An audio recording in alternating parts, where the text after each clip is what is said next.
Hello friends, आप सभी को मेरे यूट्यूब चैनल में स्वागत है। एक बूढ़ी माँ की दर्द भरी कहानी।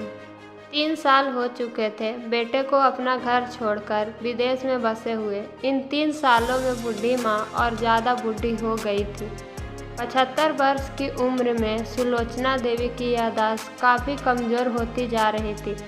उन्हें रोजगार की चीज़ें याद न रहती, लेकिन जो उन्हें हमेशा याद रहता वह था उनका बेटा। दिन हो या रात, एक पल भी ऐसा ना होता जब उन्हें अपने बेटे की याद न आती। दूसरी तरफ बेटा था जो साल भर में एक आधा बार अपने माँ को फ़ोन कर लिया करता और 1-2 मिनट से ज़्यादा बातें भी न किया करता। फिर भी यह बूढ़ी माँ टकटकाई लगाए अपने बेटे का इंतज़ार करती रही। एक दिन बेटे का विदेश से फ़ोन आया। हेलो हेलो, सुन रही हो माँ? अनिल बोल रहा हूँ, तुम्हारा बेटा। कैसी हो माँ? मैं ठीक हूँ बेटा, तुम, बहू और मेरा पोता कैसा है? माँ ने पूछा। सब अच्छे हैं माँ, मैं अगले हफ्ते गांव आ रहा हूँ तुम्हें लेने। अब हम सब साथ में ही लंदन में रहेंगे माँ। तुम्हारी बहू कह रही थी माँ को यहाँ पर लेकर आओ, बेचारी अकेले वहाँ परेशान होती होगी, बेटे ने कहा। माँ की बूढ़ी सूखी आंखें आंसुओं से भीग आई। उसके कमज़ोर शरीर के नस नस में खुशी की लहर दौड़ आई। बेटे और बहू का अपने प्रति प्रेम देखकर माँ का मन खुशी से भर आया।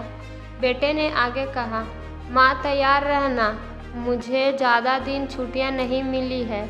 जिससे जितने पैसे लेने हैं लेकर रखना, तब तक मैं प्रॉपर्टी डीलर से बात कर लेता हूँ। घर के लिए? घर के लिए? माँ ने पूछा। हाँ माँ, गांव का घर हमें बेच देना पड़ेगा। अब हम साथ में ही रहने वाले हैं तो वहाँ पर घर रखने का कोई मतलब नहीं है माँ, बेटे ने कहा।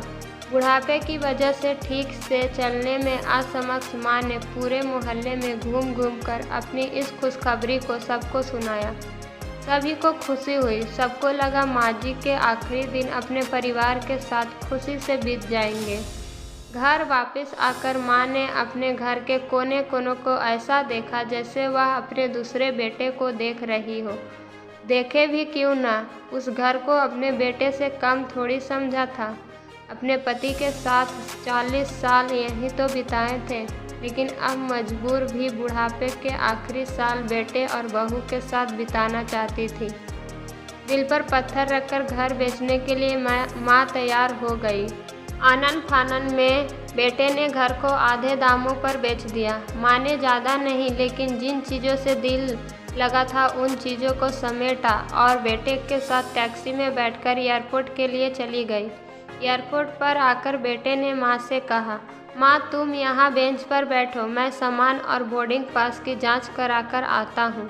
वहाँ वक्त लगता है और खड़ा रहना पड़ता है, तुम्हें तकलीफ़ होगी, तुम यहीं आराम करो। मैं यूँ गया और यूँ आया। माँ बेंच पर बैठ गई और बेटा अंदर चला गया। काफ़ी समय हो गया, बेटा वापस नहीं लौटा। माँ सोचने लगी ज़्यादा भीड़ होगा इसलिए देर लग रही होगी। अंधेरा होने को आया, अब तो लोगों की चहल पहल भी कम होने लगी। माँ को अब चिंता होने लगी। एक कर्मचारी ने आकर पूछा, किससे मिलना है माँ जी आपको? यहाँ पर क्यों बैठी हैं?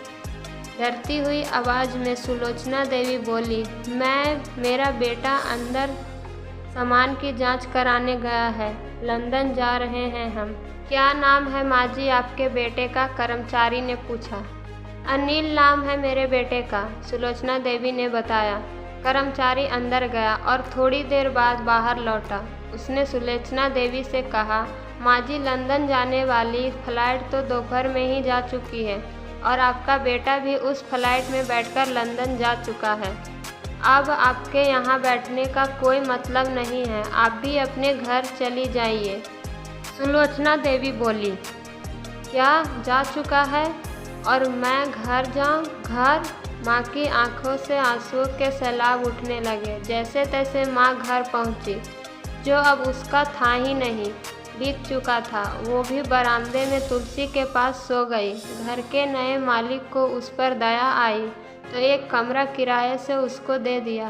पेंशन के पैसों से खाना और किराया का बंदोबस्त हो जाता था। दिन बीतने लगे। कुछ दिनों बाद घर के नए मालिक ने सुलोचना देवी से कहा, माँ जी, आप अपने रिश्तेदारों के यहाँ पर जाकर क्यों नहीं रहती हैं? इस उम्र में आपके लिए वही अच्छा होगा।